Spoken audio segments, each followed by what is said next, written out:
வணக்கம். ஆகாஷ்வாணி புதுச்சேரி செய்தி சுருக்கம் வாசிப்பவர் சரவணகுமார்.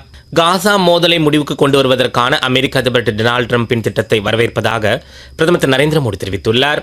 அவர் விடுத்துள்ள சமூக ஊடக பதிவில், இத்திட்டத்தின் மூலம் பாலஸ்தீன மக்களுக்கும் இஸ்ரேல் மக்களுக்கும் மேற்காசிய பிராந்தியத்திற்கும் நீடித்த நிலையான அமைதியை வழங்கும் என தாம் நம்புவதாக குறிப்பிட்டுள்ளார். டெல்லி விமான நிலையத்தில் வெளிநாட்டு பயணிகள் தங்கள் வருகை தகவல்களை டிஜிட்டல் முறையில் பதிவு செய்யும் வகையில் மின்னணு வருகை அட்டை இன்று முதல் அறிமுகம் செய்யப்பட்டுள்ளது. தாய்லாந்து, இந்தோனேஷியா உள்ளிட்ட நாடுகளில் உள்ள விமான நிலையங்களில் இதுபோன்ற வருகை அட்டைகள் வசதி இருப்பது குறிப்பிடத்தக்கது.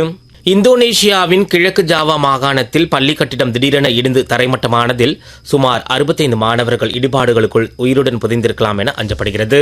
2026 ஆண்டு பிப்ரவரியில் H1B விசா புதிய கட்டண நடைமுறைகள் அமலுக்கு வரும் என அமெரிக்க வர்த்தகத்துறை அமைச்சகம் தெரிவித்துள்ளது. ஆயுத பூஜையொட்டி புதுச்சேரியில் உள்ள அனைத்து கோவில்களிலும் நடைபெற்ற சிறப்பு பூஜைகளில் பக்தர்கள் ஏராளமானோர் கலந்து கொண்டனர். அவரவர் வீடுகளிலும் சிறப்பு பூஜை செய்து வழிபட்டனர். புதுச்சேரியில் பண்டிகை காலங்களில் போக்குவரத்து நெரிசலை தவிர்க்க காவல்துறையினர் மற்றும் வியாபாரிகள் இடையிலான ஆலோசனைக் கூட்டம் முத்தியால்பேட்டையில் உள்ள தனியார் உணவகத்தில் நேற்று நடைபெற்றது. நேரு வீதியில் கடைகளின் முன்பு வாகனங்கள் நிறுத்தாமல் பழைய சிறைச்சாலை வளாகத்தில் வாகனத்தை நிறுத்த கூட்டத்தின் போது அறிவுறுத்தப்பட்டது. கரூர் சம்பவம் தொடர்பாக உச்சநீதிமன்ற நீதிபதி தலைமையில் விசாரணை நடத்த வேண்டும் என தேசிய ஜனநாயக கூட்டணி சார்பில் நாடாளுமன்ற உறுப்பினர் திருமதி ஹேமமாலினி தலைமையில் அனுப்பி வைக்கப்பட்டுள்ள உண்மை அறியும் குழுவினர் தெரிவித்தனர். இத்துடன் செய்தி சுருக்கம் நிறைவு பெறுகிறது.